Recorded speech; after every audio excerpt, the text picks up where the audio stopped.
Yes, we are back from for studying doing the MCQ session, MCQs of Pariksha Manthan, and we will be going for the MCQs of the CPC Pariksha Manthan. So this is the second part, and yes, let's start. So we have done till question number 24. 25 says decree holder means any person in whose favor decree has been passed and made of decree holder two में define है decree holder need not be ये भी सही है the term is not confined to plaintiff ये भी सही है judgment debtor means person against whom decree is passed mean profit कहाँ दिया हुआ है 2+12 में ठीक है ये हो गया shall also those profits or improvements made by the person in wrongful position and actually receive ठीक है profits including the interest which the person in wrongful position has actually received ये भी होगा the profits of the person might receive with the married diligence of the wrongful positions ये भी होगा both profits including the interest ये भी होगा तो अब ये तीनों पार्ट है ठीक है ये भी पार्ट है एक्चुअली रिसीव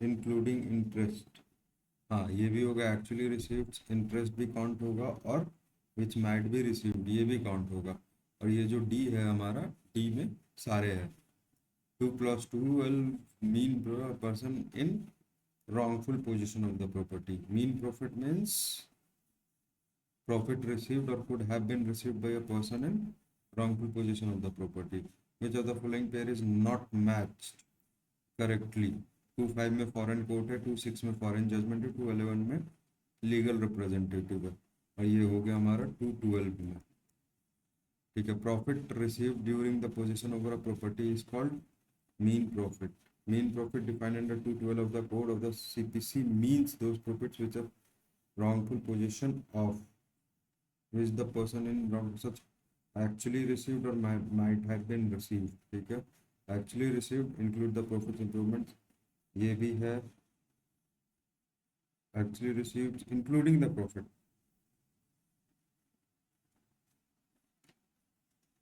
ठीक है actually receive amount without any interest ये तो श्योरली नहीं है और ये तो श्योरली नहीं है तो ये भी है और ये भी है ऑप्शन ए भी है ऑप्शन बी भी है लेकिन ऑप्शन ए हमारा ज़्यादा सही है इट इज़ मोर करेक्ट तो remember in this types of MCQs that option is to be mark जो बहुत ही ज़्यादा रिलेटेड है mean profit can be claimed regarding immovable property only अब जजमेंट हमारा कहाँ डिफाइंड है 2+9 में डिफाइंड है 2+9 हमारा क्या कहता है मीन्स अ डिक्री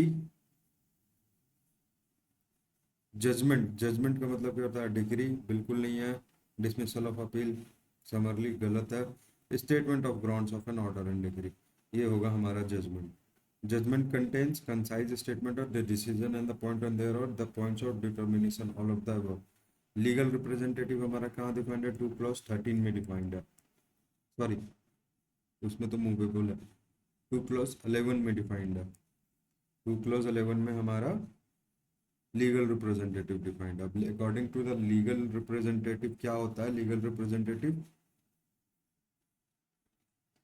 रिप्रेजेंटेटिव का मतलब होता है who in law represents the state of the deceased ठीक है which of the following is not a legal representative under 2+11 अब इसमें कौन कौन नहीं है तो इसमें याद रखना ऑफिशियल असाइनी और रिसीवर लीगल रिप्रेजेंटेटिव नहीं होते हैं एग्जीक्यूटर एंड एडमिनिस्ट्रेटर ये है हमारे लीगल रिप्रेजेंटेटिव और हिंदू को पार्टनर्स ये भी है और रेसिड्यू लेगेटिव्स ये भी है ठीक है अब इसके डेफिनेशन को अगर हम लोग देखें 2+11 में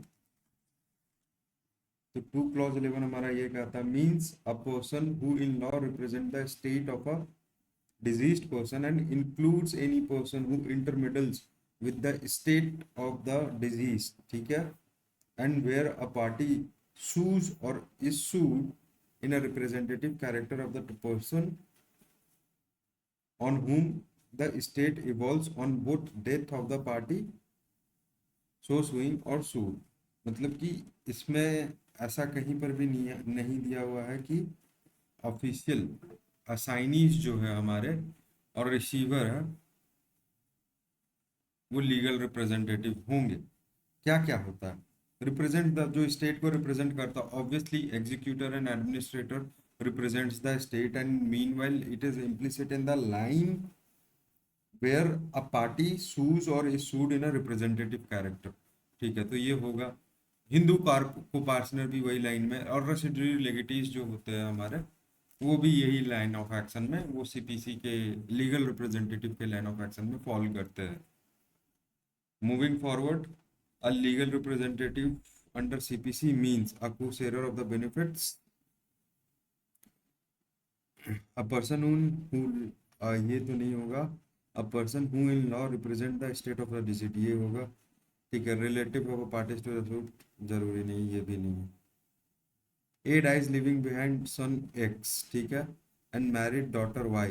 A filed a suit filed by A after his death can be continued by X and Y दोनों।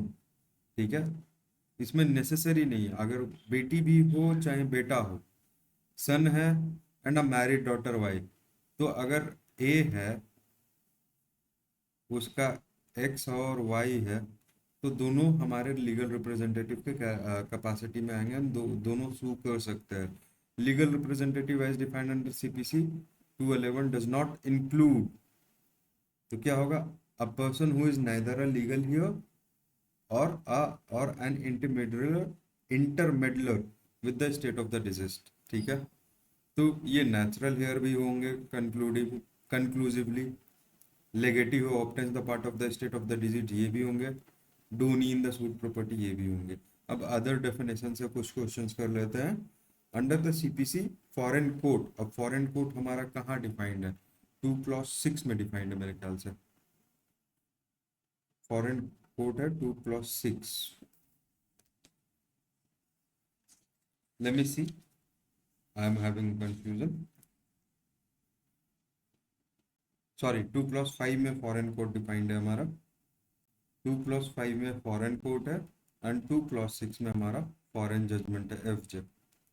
ठीक है, तो foreign court means a court situated outside India and not established under any under authority of government of India. Under 2 clause 5 two condition must be satisfied to bring within the definition of the court. ये पहला ये है, the court must have, ये भी सही है, the court must not be continued ये भी सही है। फॉरेन कोर्ट के डेफिनेशंस में देखोगे तो ये तीनों एलिमेंट्स नेसेसरी है। ठीक है, foreign judgment defined under 2 clause 6, judgment non given by foreigners, नहीं, judgment given of foreign court. ठीक है, जज इज डिफाइंड अंडर 2 clause 8। ठीक है, 2 clause 17 of the CPC defines public prosecutor, which includes all of the above: government servant, commissioned officers of the military, and every judge। ठीक है, moving further, under which of the following section CPC defines an order? Order हमारा कहाँ defined है, 2 clause 14 में। Under an education of a court which is not a degree is an order। Pleader is defined in our 2 clause 15। 2 clause 15 में हमारा pleader defined है। Prescribed is defined, prescribed by rules। Prescribed हमारा कहाँ, 2 clause 16 में prescribed defined है। Who among the following is not a public officer within the meaning of the section 2 clause 17? कौन है इसका, ये सरपंच, ये बहुत ज़्यादा important है and it is to be mark very very important, और ये हमेशा आता है। वेयर एज अगर अगर if we go in the definition, other definition और क्रिमिनल डेफिनेशन सेक्शन, तो ये sarpanch of a gram panchayat is a public officer within the meaning of CRPC and new BNSS. ठीक है, मिसलेनियस, अब मिसलेनियस पे आते हैं हम लोग। सेक्शन 3 क्या हमारा डिफाइन करता है, सेक्शन 3 हमारा डिफाइन करता है subordination of court. The court of small causes court the court of small causes under section 3 of the CPC is subordinate to which of the following? Both A and B, High Court and District Court. The CPC Amendment Act came in, ये बहुत ही ज़्यादा important question है, to be marked very carefully, and it is 1/7/2002। 2002 का amendment हमारा कब आया था? इसका था, कौन सा जजमेंट था? I am forgetting the name of the judgment. Salem advocate bar, Salem advocate bar association वाला जजमेंट था। इसमें बहुत सारे अमेंडमेंट्स प्रपोज हुए थे। It is a wonderful judgment, everyone must read. तो ये हमारा आया था, कब आया था अमेंडमेंट? 1/7/2002 में, ठीक है। 1/7/2002 तो 7 अगस्त 1 जुलाई 2002 में आया था।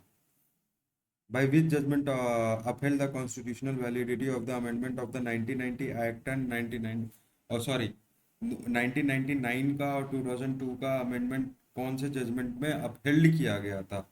ये किया गया था सलेम एडवोकेट बार, ठीक है। से was provided Provincial Small Courts Act, a decree or order under the provisions of the said act will be save as provided by the PSCA. A decree or order made under the provisions of the said act shall be appealable. Obviously, important है, बहुत rare questions ऐसे देखे जाते हैं। Which of the following statements are correct in the context of the section 5? अब section 5 हमारा क्या कहता है? 6 हमारा पेक्यूनियरी जुरिस्डिक्शन है और section 5 क्या कहता है? रेवेन्यू कोड का एप्लीकेशन। सेक्शन 5 इज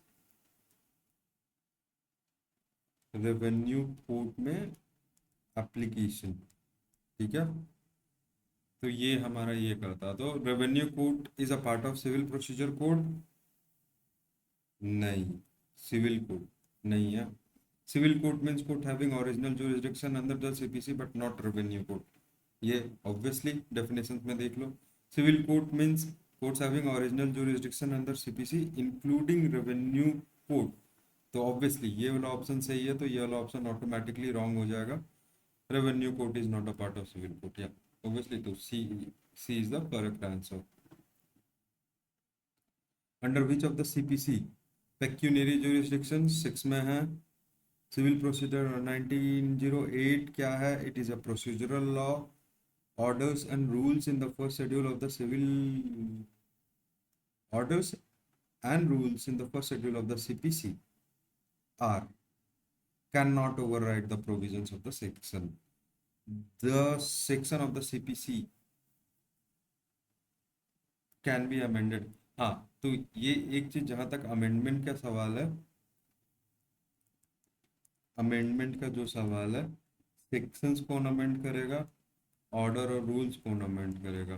सेक्शन हमारा अमेंड करेगा पार्लियामेंट, और ये कौन करेगा? एससी भी कर सकता है, हाई कोर्ट भी कर सकता है, और स्टेट लेजिस्लेचर भी कर सकता है, ठीक है। These are the things. Court of small cause is subordinate to both high court and district court.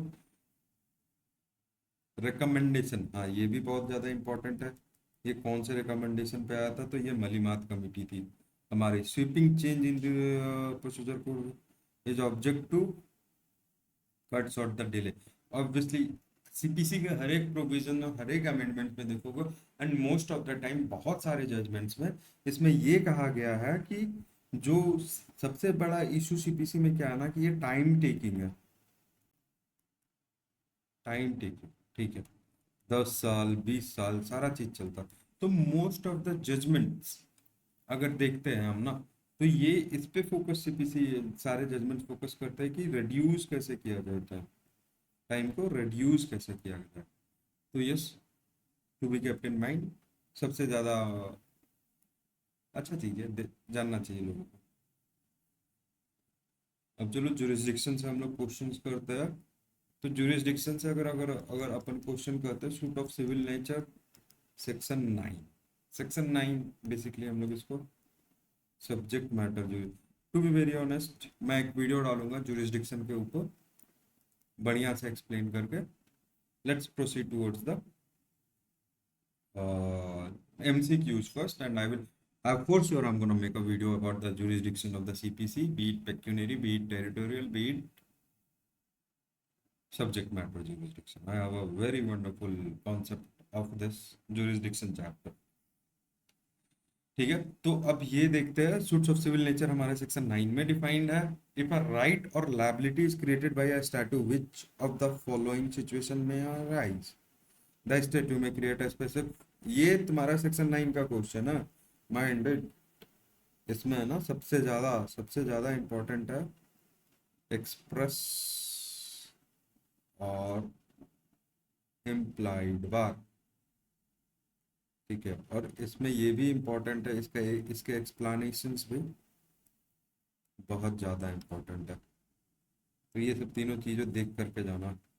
तो इफ अ राइट और liability is created by statute which of the following situation the statute may create specific for if no enforcement, if no machinery is provided for the enforcement of civil court can entertain enforcement, civil court can entertain the suit, both A and B. Which of the following is true? Which of the following is true? Section 9 of the court shall have the court shall have jurisdiction to try all the civil suits expecting the suits were expressly barred, impliedly barred, either expressly or impliedly barred, और क्या है, none of them. हाँ, तो ये express बार भी होना चाहिए और हमारा इम्प्लाइड बार भी होना चाहिए. तो C is the option. Dulla Bhai versus state of MP, very very very famous case. तो यू मस्ट सी जुरिस्डिक्शन पे आता है. All civil courts have jurisdiction to try. Also D. क्या है all except suits of which cognizance is expressly not barred. ये obviously impliedly है, expressly है,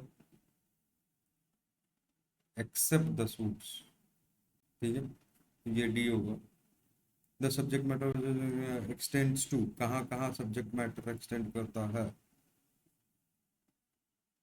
all claims of unless their cognizance is expressly और impliedly barred. ये भी सही है. और भी ऑप्शंस अगर हम लोग चेक करते हैं, all claims of civil nature आधा आधा है. ठीक है. All suits by which express provision of a statutory law or common law fall within the jurisdiction of the civil court. All भाई ये डीजेएस का क्वेश्चन, ये देखो डीजेएस का क्वेश्चन है. तो डीजेएस के क्वेश्चन में बहुत बढ़िया बढ़िया ऑप्शन रहता है. And if you not read line by line end to end, नहीं हो पाएगा भाई. It is very very difficult to clear out the DJS. ठीक है. ओनली दोज क्लेम्स, देखो only those claims of a civil where no other form of. क्या ही भाई, ये भी तो बहुत रेलेवेंट है ना. Only those claims of a civil nature where no other forum or authority or tribunal has the jurisdiction. या ऑब्वियसली सब्जेक्ट मैटर इसमें भी सिविल कोर्ट में ही लाई करेगा. ठीक है. All civil. तीसरा ऑप्शन देखते हैं, all suits of a civil nature by which express provision of a statutory law और a common law fall within the jurisdiction of the civil court. ये भी बहुत बढ़िया ऑप्शन है. लेकिन जो बंदा अगर नहीं पढ़ करके गया होगा तो वो तीनों ऑप्शंस में कंफ्यूज होगा, चारों के चारों ऑप्शंस में कंफ्यूज होगा. सबसे सटीक आंसर हमारा डी ही है. तो yes, with respect to the expression of suit of civil nature as applicable in the CPC, choose the propositions. ये भी सही है.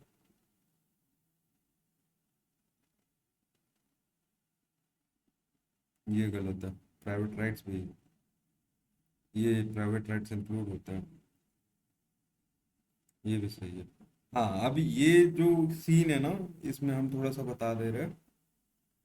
जिसमें प्योर क्वेश्चन, प्योर कहाँ गया, प्रिंसिपल क्वेश्चन और प्योर क्वेश्चन के बारे में ना. ये जो प्रिंसिपल क्वेश्चन है ना, अगर प्रिंसिपल क्वेश्चन है तो एकदम सिविल सूट नहीं होगा. लेकिन प्रिंसिपल क्वेश्चन प्रिंसिपल क्वेश्चन अगर तुम्हारे कोई राइट्स के बारे में है, सिविल राइट्स के बारे में है, ठीक है, और इंसिडेंटली तुम्हारा फॉल करता है रिलीजियस क्वेश्चंस,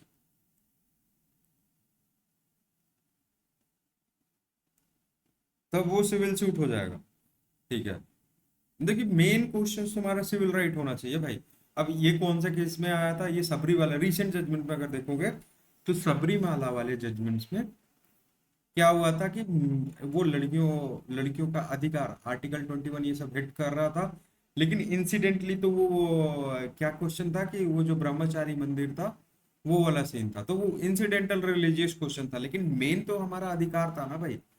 तो जब हमारा अधिकार था तो अधिकार को लेकर के ये मेन इंसिडेंटल प्रिंसिपल क्वेश्चन ये हो गया, इंसिडेंटल क्वेश्चन हो गया वो ब्रह्मचारी जी वाला मंदिर था। तो मेंस्ट्रुएशन जो girls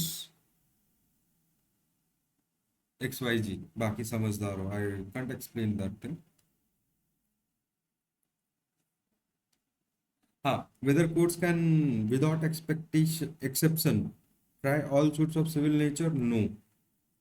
Under which of the following litigant having a grievance of civil right to institute cognizance is expressly or implied, नहीं नहीं नहीं नहीं नहीं नहीं नहीं, यहाँ गलत कर दिया ना मैं।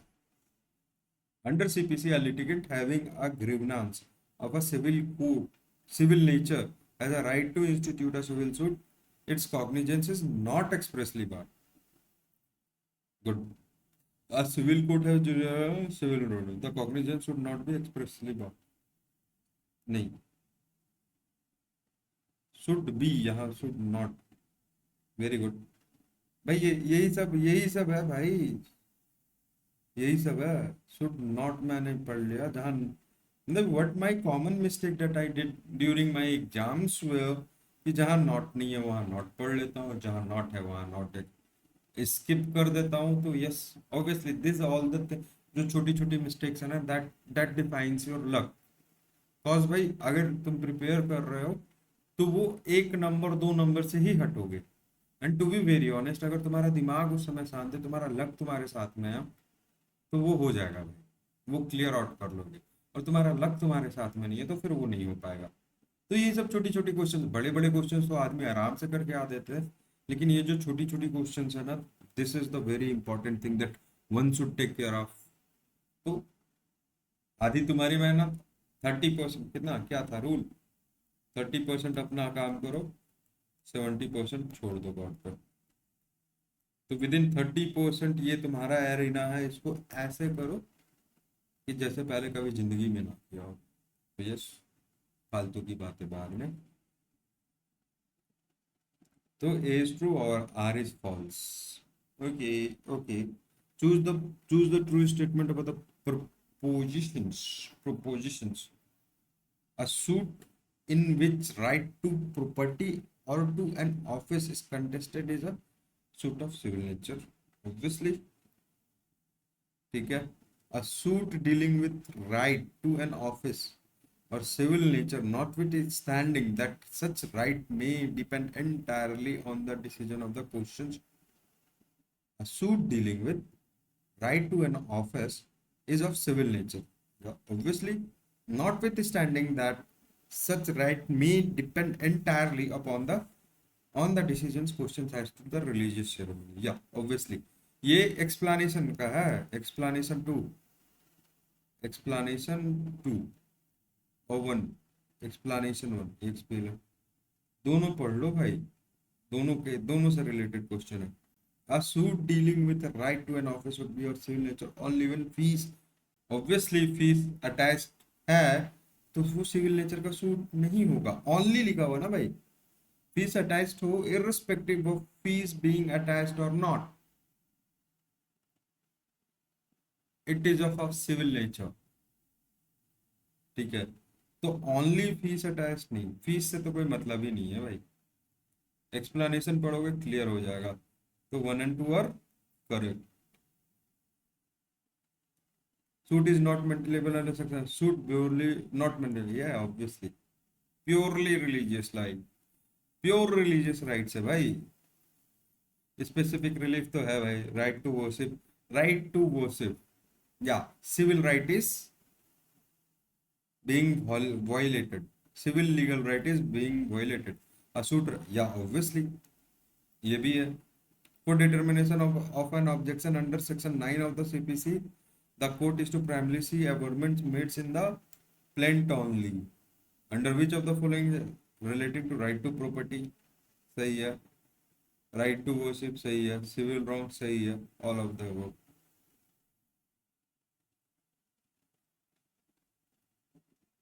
हाँ ऑब्वियसली सिविल नेचर का राइट है, right to share in offerings in a temple, right to take out procession ये भी है, right to worship in a temple, ये सब सारे सिविल राइट्स इसमें इन्वॉल्व है, सब में सिविल राइट्स इन्वॉल्व है। Which of the following is not a suit of civil nature? Political questions.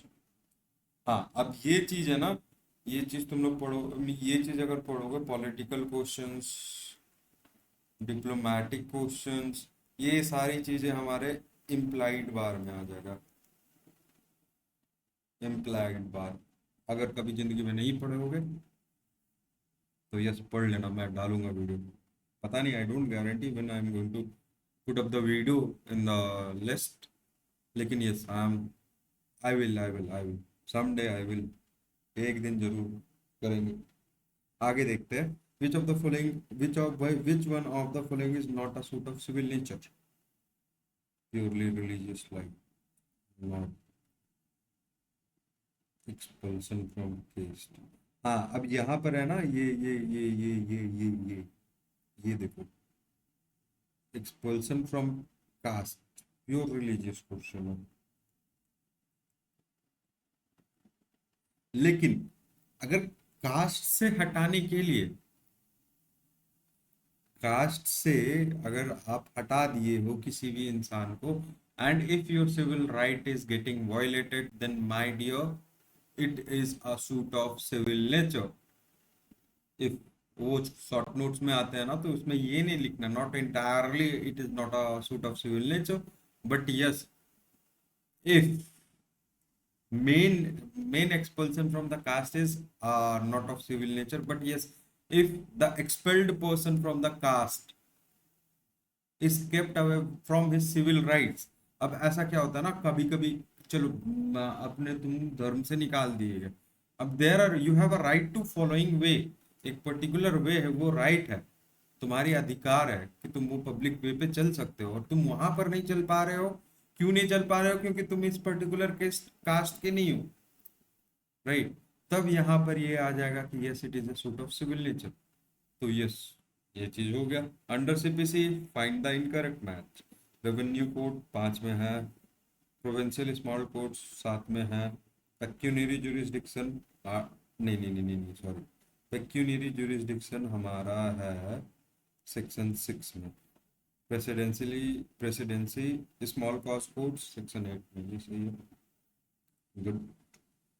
Courts of civil, courts of jurisdiction is barred in the proceedings under all of the above।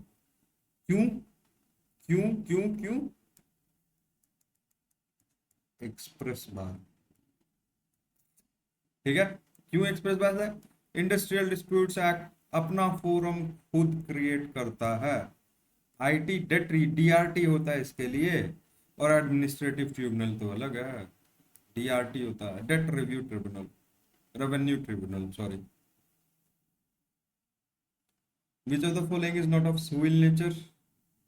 Not of civil nature ये है, ये है voluntarily payment. हाँ अब ये चीज इसमें भी ये ठीक है, अगर ऐसा क्वेश्चन अगर not of voluntarily payments it is not a suit of civil nature, but supposedly, ठीक है, ए ने क्या किया, ए इधर गया, ए के पास चंदा लेने के लिए ये जमात आई, बहुत सारी भीड़ आई, ठीक है, ए बोला कि चल मैं 5,000 रुपये तुम्हें दे दूंगा, अभी मत आ, 5 दिन के बाद आ, 5 डेज के बाद। अब ये जो भीड़ है वही 5,000 रुपया के बेसिस पे सपोजिटली मंदिर को क्लीनिंग, मंदिर का क्लीनिंग के लिए, ठीक है, वो स्टार्ट कर दिया, मंदिर का क्लीनिंग स्टार्ट करवा दिया। अब यहाँ पर, अब यहाँ पर इस केस में इस भीड़ ने इसके रिप्रेजेंटेशन पे एक्ट कर लिया ना, ये टेंडर निकाल दिया 5,000 का और क्लीन करने लगा टेम्पल को। अब जब टेम्पल क्लीन होने लगा, अब यहाँ पर ये जमात इसके खिलाफ सूट फाइल करके, इसके खिलाफ सूट फाइल करके मनी को क्लेम कर सकता है, मनी को क्लेम कर सकता है। क्या चलेगा इसमें? Money decrease, recovery of money. ठीक है, तो या अगर मेंस में ऐसा क्वेश्चन आते हैं तो you have to give a proper explanation, दोनों सिचुएशन को बता करके एक्सप्लेन। ठीक है, आगे चलते हैं। Under the CPC not a suit of civil nature, correcting, ये भी है, ये भी है। Suit for mere dignity, mere dignity is connected with an office, छोटा सा डिग्निटी। अभी थोड़ी देर पहले क्या बताया मैंने कि अगर आपके सिविल राइट्स वायलेट हो रहे हैं, और ये प्रिंसिपल, प्रिंसिपल बोले तो मेन है, इंसिडेंटली रिलीजियस है, तो वो सिविल नेचर के होंगे। यहाँ पर सिर्फ तो हल्का सा मानहानि हो गया, थोड़ा सा ईगो हर्ट हो गया, तो फिर क्यों होगा भाई सिविल नेचर? तुम जाओ भाई, तुम्हारा ईगो है, तुम्हारे ईगो के लिए कोर्ट्स थोड़ी बैठे हुए। Moving forward, under which of the following is not a civil, not a suit of civil nature? Right to property है, राइट टू एन ऑफिस है, कास्ट डिनर। भाई यार, अब ये तुम्हारा राइट थोड़ी है भाई कि तुम कास्ट डिनर में जो एक कम्युनिटी है वहां का, वहां पर तुम लोग डिनर का आयोजन किए, तो जो कम्युनिटी हेड होगा उसके ऊपर डिपेंड करता है ना कि तुमको बुलाना है या नहीं बुलाना। तुम इसके लिए कोर्ट पहुंच जाओगे, तो ये गलत है। तो obviously this will be the answer. Which of the leading case on exclusion of the, ये है दुल्ला भाई। रेस्ट सब जुडिस, section 10, section 10 of the CPC does not apply when previous suit is pending in a foreign court.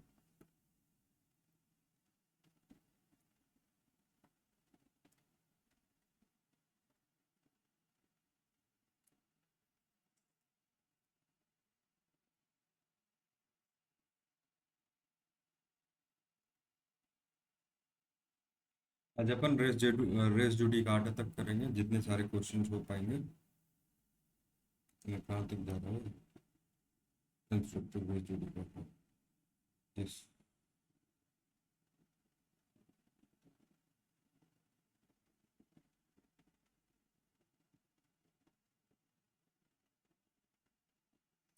क्योंकि मेरे को लग रही है नींद, तो we will complete till res judicata. आगे बढ़ते, जल्दी जल्दी करते।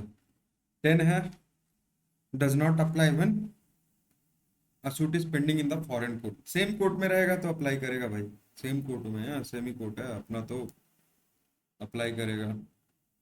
The court order continued by the central government, इसमें भी अप्लाई करेगा, नहीं नहीं इधर कोर्ट, इसमें सब में अप्लाई करेगा। ठीक है, तो सबसे बड़ी बात है फॉरेन कोर्ट में है तो ये अप्लाई नहीं करेगा। सेक्शन 10,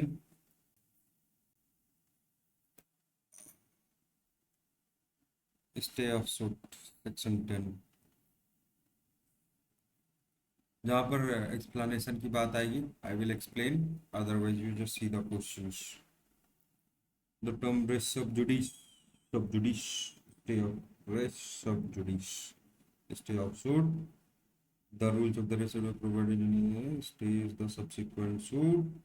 Obviously, यही सही है।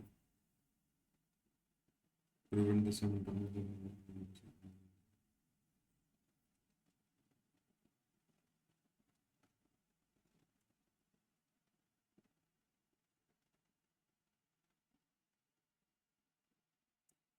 हाँ यहाँ पर ये चीज है ना, इंस्टीट्यूशन पे बाहर नहीं है।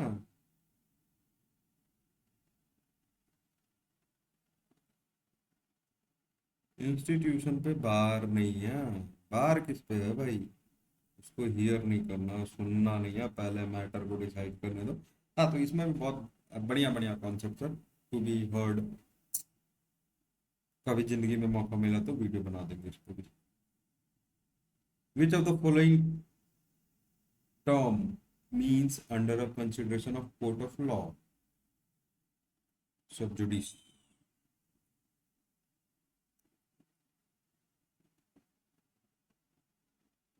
नो, फॉरेन कोर्ट है ना भाई। जब अगर हमारा फॉरेन कोर्ट ही है तो फिर क्यों होगा ऐसा सीन, बताओ ना। तो सात समंदर पार है।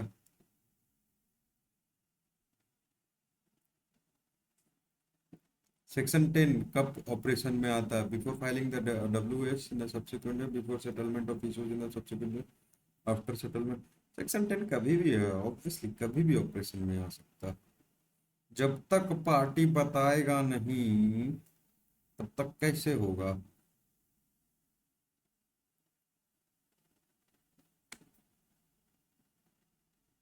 SIS settlement of issues, provision of section 10 are mandatory. Obviously parties को पार्टीज बताएंगे, अगर बता दिया तो सही है। Under section 10 of the CPC, court during pendency of the suit shall not proceed to try दो में entertain the suit second suit. Obviously यहीं पर बताया था, इंस्टीट्यूशन पे बार नहीं है हमारा।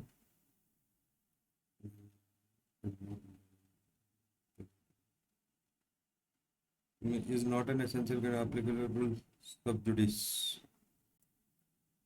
the matter must be directly. Which of the following is not an essential condition for applicability? Section 10, section 10 का applicability के लिए क्या क्या essential condition नहीं है? The matter is subject must be directly and substantially in the issue, सही है। Both the sort of potential और सही है। Such parties must be litigating under the same title, ये भी सही है। The subject matter should be, ये सही नहीं है। सब्जेक्ट मैटर और कॉज ऑफ एक्शन नहीं भाई, जरूरी नहीं है। It is not necessary. Subject matter तुम्हारे सेम भी हो सकते हैं और डिफरेंट भी हो सकते हैं, ठीक है। लेकिन हाँ, ये अगर तीनों एलिमेंट्स है, ये जो ये जो हमने बताया कहाँ गया, हम्म, ये जो हमने बताया अगर ये तीनों एलिमेंट्स है ना हमारे पास,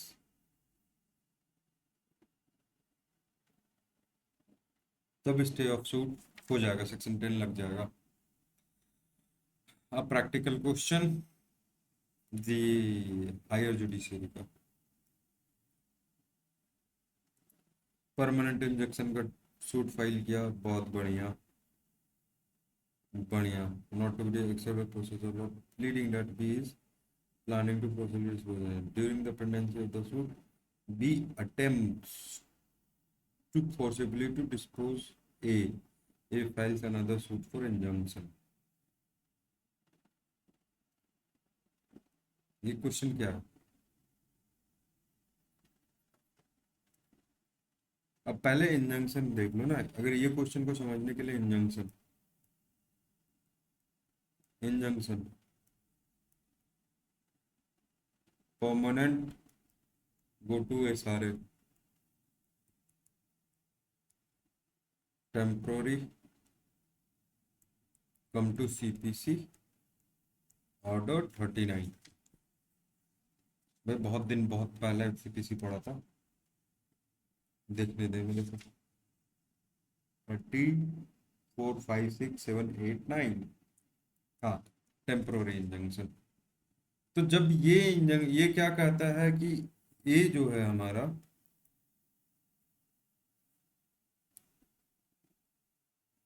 टेनेंट है और बी लैंडलॉर्ड है, इसने TI का सूट किया, ठीक है।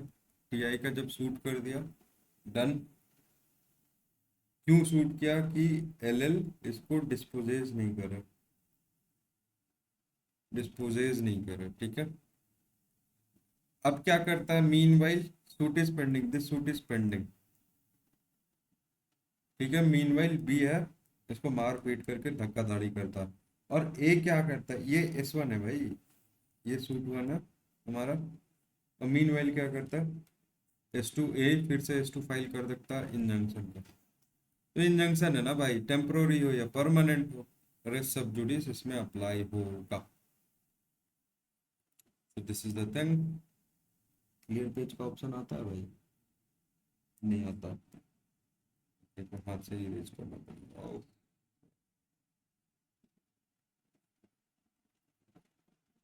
आगे बढ़ो।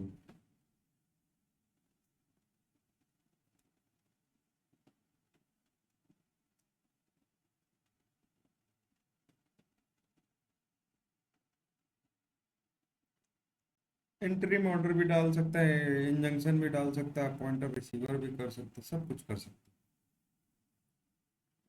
है। द कोर्ट कैन, हाँ। अभी इसमें ना ये एक बहुत बढ़िया सा कॉन्सेप्ट है, इसके लिए मेरे को एक इलिस्ट्रेशन बना करके देना पड़ेगा, लेकिन ऑब्वियसली वीडियो ज़्यादा लंबी हो जाएगी तो नहीं बनाऊंगा मैं। बहुत बढ़िया, बहुत बढ़िया, तो बहुत प्यारा सा कॉन्सेप्ट है। I can make you understand within चुटकियों में, लेकिन वो टाइम आने पे।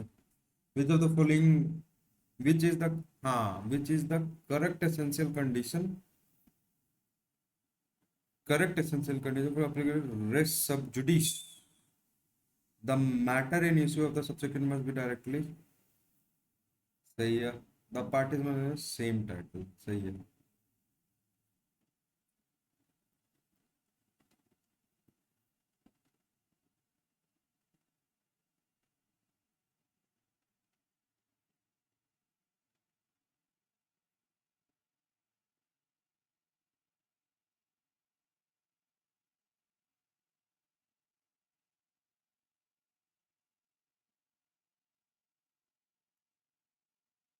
समझ में आ गया।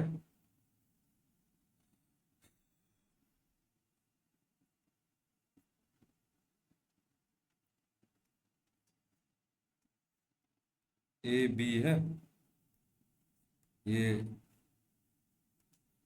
NY में रहता है, ये इंडिया में रहता है।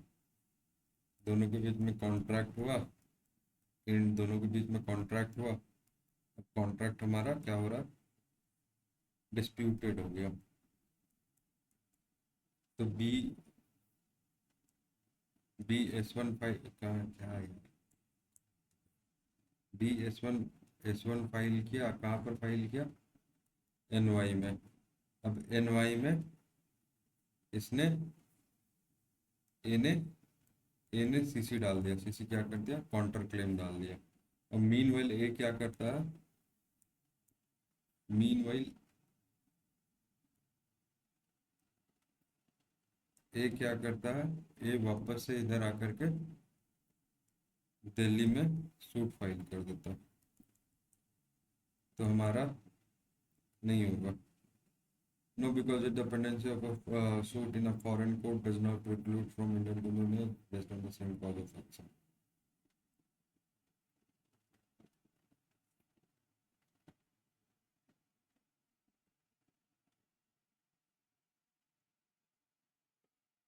देखो भाई, हाँ, यहाँ पर मैं बताना भूल गया ना, कॉज ऑफ एक्शन सेम होना चाहिए। यहाँ पर एंड दिया हुआ भाई, एंड,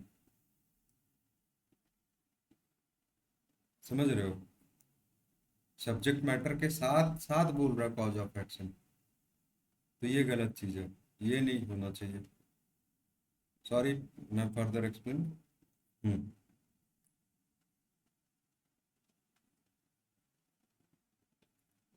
समझ गए, क्वेश्चन क्या था, इज नॉट एन एसेंशियल। भाई ये भी एसेंशियल है, COA बहुत एसेंशियल एलिमेंट है, लेकिन सब्जेक्ट मैटर नहीं, सब्जेक्ट मैटर एसेंशियल एलिमेंट नहीं है। भाई मान कर के चलो एक एक्सीडेंट हो गया ना, अब कोई डैमेजेस क्लेम कर रहा, ठीक है, और कोई अपना ये इंजरी क्लेम कर रहा है, इंजर, और कोई अपना पीनल एक्शंस लेना चाह रहा है, या तो कोई डैमेजेस क्लेम कर रहा है, कोई टॉर्ट में चला जा रहा। हाँ, ये एग्जांपल फिट नहीं बैठ रहा, लेकिन हाँ, subject matter can be different, but cause of action needs to be a same. अरे जैसे ये देखो, ए है, इधर गया, कार चला रहा था, बी को मारा, उसका पैर टूट गया, और सी को मारा और उसका गाड़ी का शीशा फूट गया। यही तो कॉज ऑफ एक्शन है जो ये लोग दोनों के सूट को राइज करवा रहा है, ये दोनों सूट फाइल कर रहे हैं। एक एक, B versus B and C versus A, ऐसा तो हो रहा है इसमें। ठीक है, तो कॉज ऑफ एक्शन सेम है, पार्टीज भी सेम है, लेकिन सब्जेक्ट मैटर तो डिफरेंट है। समझ में आया। आगे बढ़ो लाइफ में। मुबारक हो दोस्तों, रेस जुडिकाटा पे हम लोग पहुंच चुके हैं। Res judicata section 11, let's go. Section 11, res judicata.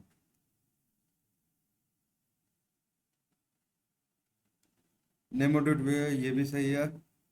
Interest ये भी सही है।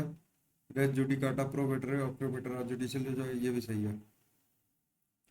तो ये तीन मैगजिम्स है और तीनों के तीनों एक ही ऑप्शन में है, तो मैं तो बोलूंगा भाई स्क्रीनशॉट लेकर के कहीं रख ले। Res judicata, there should be no one should be, ये दोनों सही है। Applies to suits at well as execution property, does not operate against को प्रो फॉर्मा डिफेंडेंट। प्रो फॉर्मा डिफेंडेंट क्या होता है? अब ए बी हमारे जॉइंट ओनर्स है और सी ने इंक्रोच कर लिया। ठीक है, बी रहता फॉरेन में, ए रहता है लोकली। अब ये ए वही घर में रह रहा। ठीक है, अब बी, ए जाकर के बी को बोलता है कि भाई चलो उसने इंक्रोचमेंट कर लिया है, सूट फाइल करते हैं। अब बी इज नॉट इंटरेस्टेड कि भाई मेरा फॉरेन में धंधा सेट है, मैं उधर ही काम कर रहा हूँ। तो अब ए क्या करता है? फाइल करता है सी वर्सेस बी। तो ये ऑट टू बी प्लेंटिफ है, इसको डिफेंडेंट बना दिया। क्यों बनाता है? क्योंकि अगर ये नहीं आएगा तो एग्जीक्यूशन में हिंड्रेंस होगा, और या तो फिर बी बाद में तो क्वेश्चन कर सकता है। अगर सी के खिलाफ डिग्री आ गया, सॉरी सी के पास डिग्री आ गया, तो बी तो बाद में क्वेश्चन कर सकता है, ये मेरे को तो इन्फॉर्म ही नहीं है। तब ये to as a matter of caution B को ए को डिपेंडेंट बना देता। तो वही जो बी बना हमारा को डिपेंडेंट, इसी को प्रोफॉर्मा डिपेंडेंट बोलते हैं। Res judicata does not apply to writs of habeas corpus. या ऑब्वियसली हैबियस कॉर्पस पे कैसे भाई? एक आदमी अगर 10 बार किडनैप होगा तो 10 का 10 बार हेबियस कॉर्पस लगेगा ना भाई।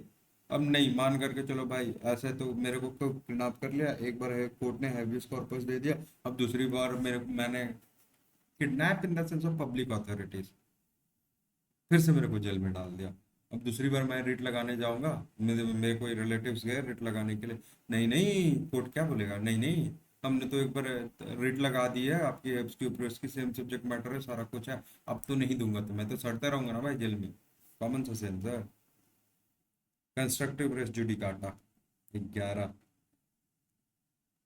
अब प्रोडक्ट ऑफ जुडिशियल नहीं, रूल इन ऑफ इक्विटी नहीं, एक्सप्रेसली दिया हुआ कंस्ट्रक्टिव रेस जुडिकाटा 4 में ही है ना।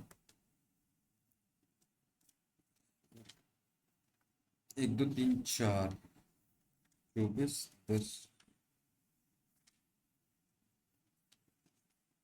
1 2 3 4, हाँ, एक्सप्लेनेशन 4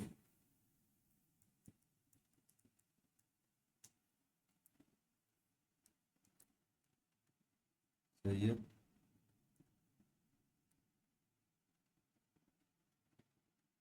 शैल नॉट, यही तो कॉन्स्टिट्यूट करेगा भाई।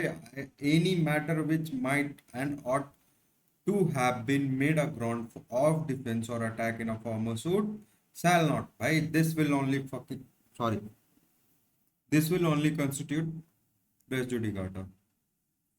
Any relief claim in the plaint which is not expressly granted by the decree shall be deemed to have been refused. अच्छा इधर तो बनाए ना। res judicata means staying of the doing but not trying। सब जुडिस में stay लगाता है,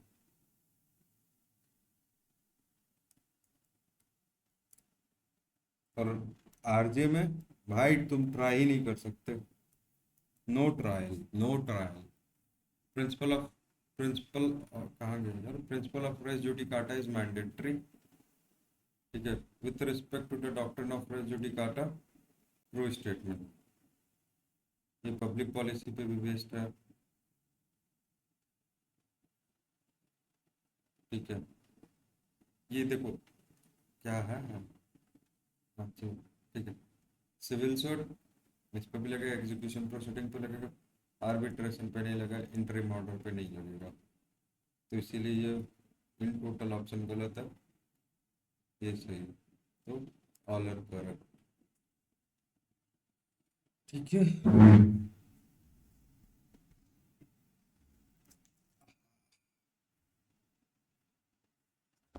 आगे देखते हैं। Whether as you have finally decided to completely limited USL operators in the subject into the not competent, right? Yes.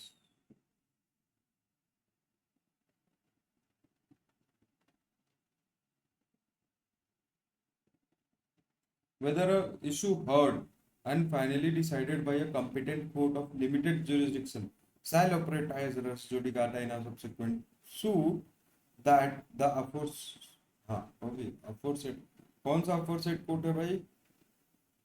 Subsequent suit का court, yes, with not essential condition, essential है, pending नहीं रहना चाहिए भाई, फाइनली डिसाइडेड होना चाहिए, ये भी सही है, ये भी सही है। तो बी ऑप्शन इज करेक्ट हमारा। No suit shall lie challenging the validity of the former suit between the same parties litigating another on any ground based on an objection as to presumption। सही है। Farmer suit ये कहाँ पर दिया हुआ है? 20A, एक second, 21A, let me, 23, 24, 21A, हाँ, ये सेक्शन 21A का है।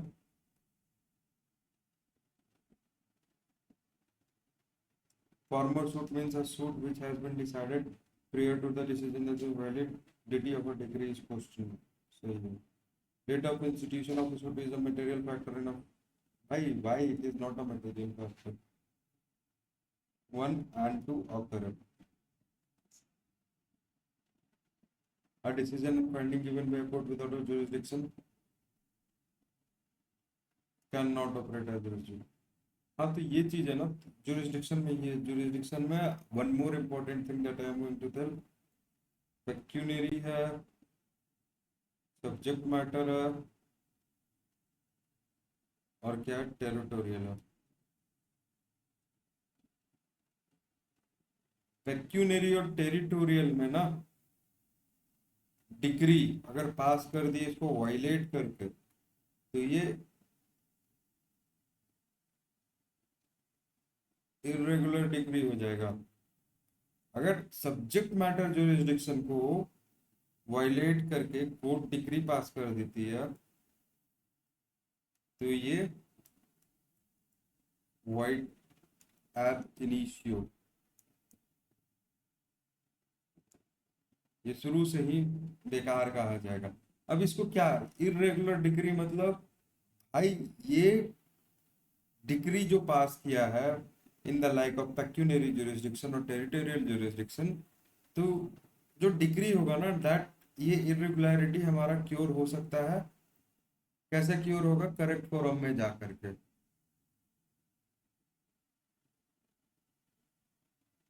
करेक्ट फोरम में जा करके वो क्योर हो सकता है, लेकिन ये कभी जिंदगी में ना क्योर हो।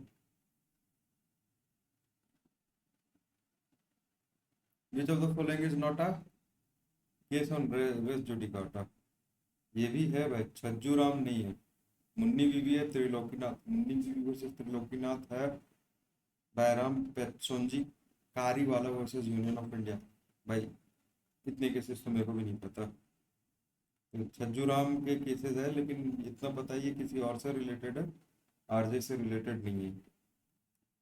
अपलॉट union of India, the allotment one cancel and the set cancellation was appealed in the writ petition till the Supreme Court. A was however given limited for and seek compensation in the same suit, in the suit।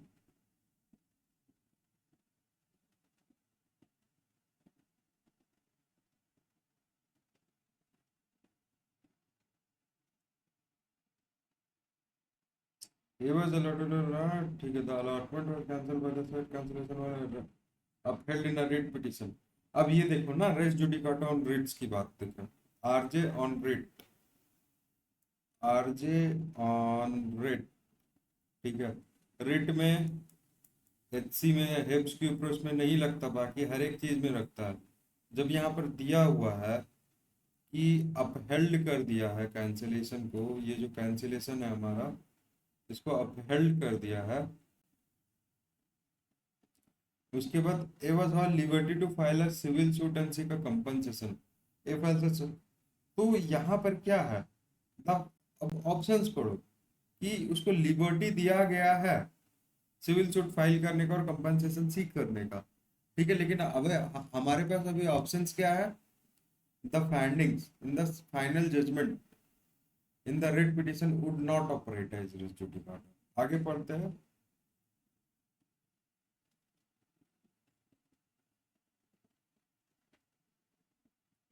The findings on the final judgment in the writ petition would operate as res judicata, ये गलत है। अब ये एक और देखो, the findings in the final judgment in the writ petition would operate as res judicata on the issue decided। ये सबसे, इसमें बहुत बढ़िया क्वेश्चन, एक बहुत बढ़िया क्वेश्चन आता है, ठीक है। इसमें दो दो कॉन्सेप्ट हमारे मैच है, ये वाले क्वेश्चंस में दो कॉन्सेप्ट मैच है, RJ on writs, res judicata on writs, और एक होता है इशू रेस जुडिकाटा, ठीक है। तो अब इशू रेस जुडिकाटा को अगर हम शॉर्ट में अगर हम समझाने की कोशिश करें तो ऐसे है, ठीक है। अगर एक S1 है, S1 में I1 I2 I3 I4, ठीक है। और एक S2 है, S1 और S2, सूट 1 और सूट 2, सेट 2 में I1, सूट 2 में I1 I2 I3, और बस मान करके चलो I4। ये मतलब कि ये क्या है, सूट 2 जो फाइल हुआ है हमारा, सूट 1 जो फाइल हुआ, सूट 1 और सूट 2, इसमें इशू 1 सेम है, इशू 2 भी हमारा सेम है, और इशू 3 भी हमारा सेम है, ठीक है।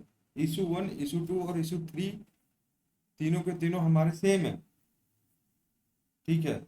लेकिन इशू 4 हमारा डिफरेंट है, इशू 4 जो हमारा ये डिफरेंट है, ये भी सेम है, ये भी सेम है, ये भी सेम है। तो सूट 1 में अगर ये तीनों पे डिफरेंट आया है, ये अगर सूट 1 में चारों इशू पे आया है डिटर्मिनेशन, ठीक है, एंड सूट 2 में सेम रेस जुडिकाटा ही का बात करें तो ऑब्वियसली पार्टी सेम होगी, सारे कुछ सेम होंगे। जो सूट 2 में है हमारा, ये इशू 1 पे पहले ही जजमेंट आ चुका है, इशू 2 पे पहले ही हमारा डिग्री हो चुका है, इशू 3 पे हमारा पहले ही डिग्री हो चुका। तो ये तीनों इशू के लिए हमारा रेस जुडिकाटा इज एप्लीकेबल। लेकिन ये इशू 4 को, जो ये इशू 4 है, it will be independently decided, ठीक है। इसी को हम लोग बोलते हैं इशू रेस जुडिकाटा, और it is a very rare concept to find nowadays. देखिए, या obviously nowadays it is a trend to go for it, but yes, पहले नहीं पढ़ाते थे लोग। I have also read a judgment, उसमें I don't remember the judgment, लेकिन ये इशू रेस जुडिकाटा उसी का पार्ट है। A suit is wrongly on the ground of being barred by limitation. The order of dismissal of as res judicata and a bar in the same cause of action. The above statement is true.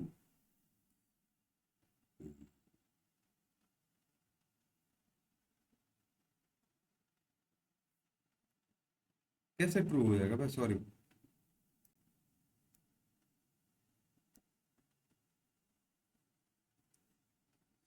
A suit is dismissed wrongly on the ground of being barred by limitation. The order of res judicata and a bar subsequent bar same cause of the above statement, ये option ही गलत है हमारा, ये false होगा भाई। एक wrongly dismiss, wrongly जब wrong dismissal हो गया तो वो हर्ड एंड फाइनली डिसाइडेड थोड़ी हो गया।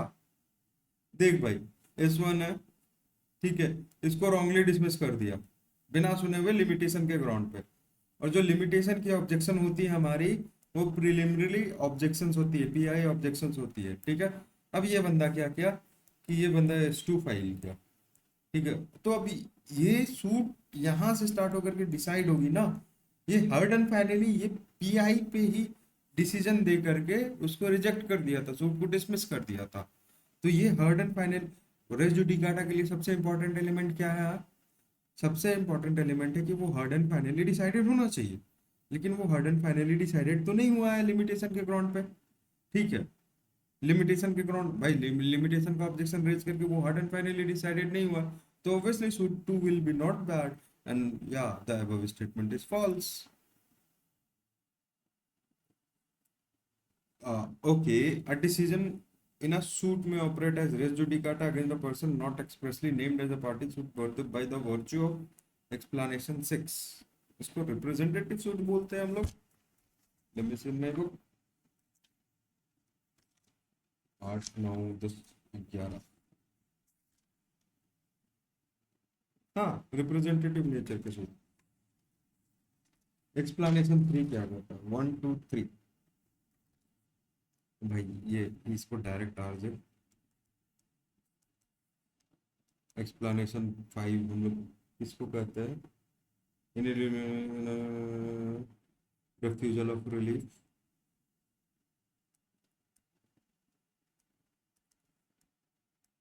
CRJ 7 explan 8 explanation, sorry।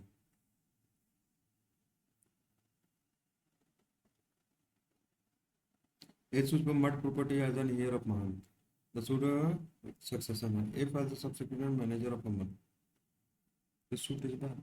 या अब यहाँ पर ये ना सबसे ज्यादा इंपॉर्टेंट है, रेस जुडिकाटा में काम आने वाली चीज, ठीक है। रेस जुडिकाटा का डेफिनेशन में सेम सब्जेक्ट मैटर होना चाहिए। क्या है रेस जुडिकाटा? पढ़ो।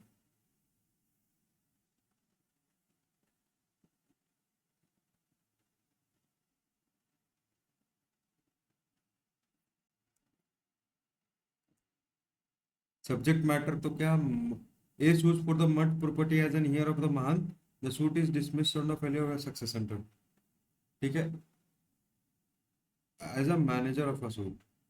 तो ए का टाइटल यहाँ पर देखो, टाइटल क्या, सूट 1 में वो हियर के टाइटल में फाइल कर रहा है, सूट 2 में मैनेजर के टाइटल में, तो ऑब्वियसली टाइटल हमारा सेम नहीं है, ठीक है। तो वो बार क्यों होगा? समझो इस बात को। सूट 1 जो फाइल कर रहा है, सक्सेशन सर्टिफिकेट फाइल होने से मतलब कि फाइल नहीं करने से वो सूट फेल कर गया, तो वो एज अ हियर फाइल कर रहा है, तो सेम टाइटल होना चाहिए ना भाई। यहाँ पर S2 में हमारा सेम टाइटल कहाँ से आ जाएगा? ये मैनेजर के रूप में फॉल कर रहा है, तो आगे देखते हैं।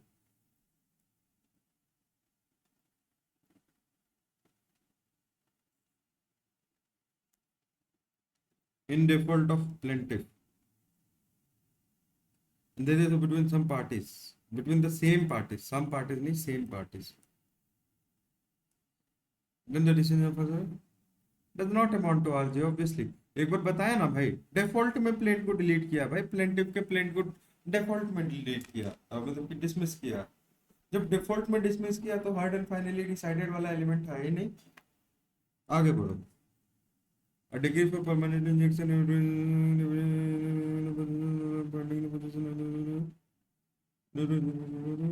जी,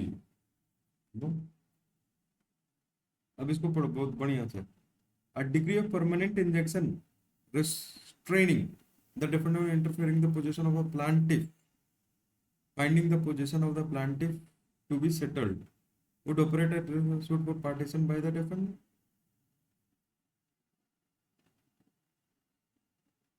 भाई टाइटल डिफरेंट है। A degree for permanent injection restraining the defendant from interfering the position of a plaintiff, ठीक है। Finding the position of the plaintiff is to be settle, finding the position of a plaintiff is to be settle, would operate as residue in suit for partition file. क्यों operate होगा भाई? ये partition subject matter देखो ना, ये partition का suit file कर रहे, no court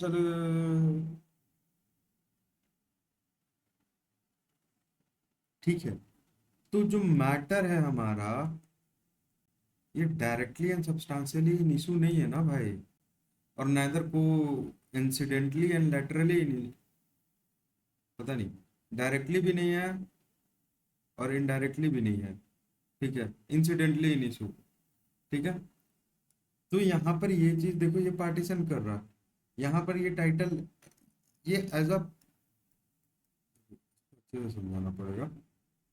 a degree for permanent injunction, defendant, plaintiff और डिफेंडेंट है, ये पीआई का सूट फाइल किया कि डिफेंडेंट को नहीं दिया जाए, लेकिन मीनवाइल पी का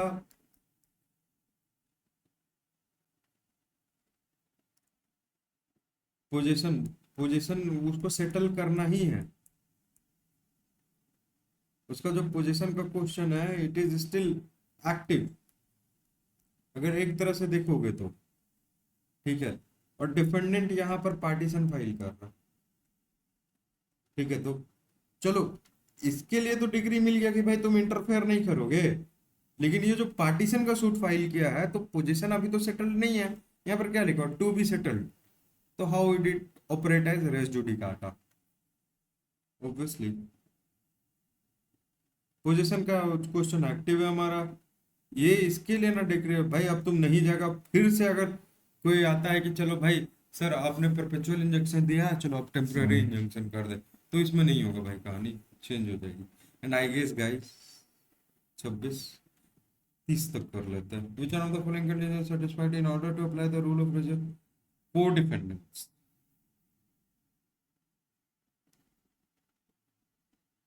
There should be not conflict of interest between the defendants. Must be the, you know, भाई अगर conflict, there should not be any conflict of interest. भाई अगर conflict of interest नहीं है, तो आरजे क्यों अप्लाई होगा? Because must be satisfied under the application of, to apply the rule of the, भाई कॉन्फ्लिक्ट ऑफ इंटरेस्ट है भाई डिपेंडेंट्स के बीच में, को डिपेंडेंट्स के बीच में।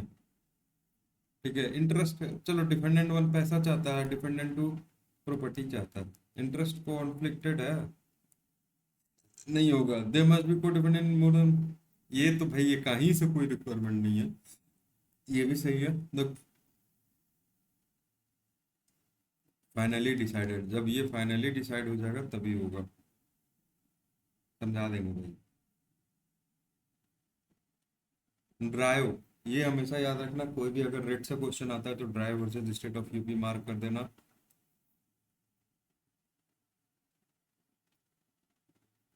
ये पहला ही फॉर्म मस्ट बी पेंडिंग, ये हार्ड एंड H&FD होना चाहिए, हार्ड एंड फाइनली डिसाइडेड होना चाहिए। In a contractual dispute between two parties, A and B files a suit. A files in New Delhi, where the cause of action, or 2 days later, B files a suit in same matter in Mumbai, where A is residence. The presidency of the first, the pendency of the first suit is not brought to the notice of the court of the Mumbai. The court pronounces judgment in the second suit before the first suit is decided. Would say decision हो जाएगा? Yeah, obviously, yes. भाई date immaterial है, अगर दिल्ली में file कर दे तो मुंबई वाले court court को भाई ऑब्वियसली सूट को स्टे कर देना चाहिए सेक्शन 10 में।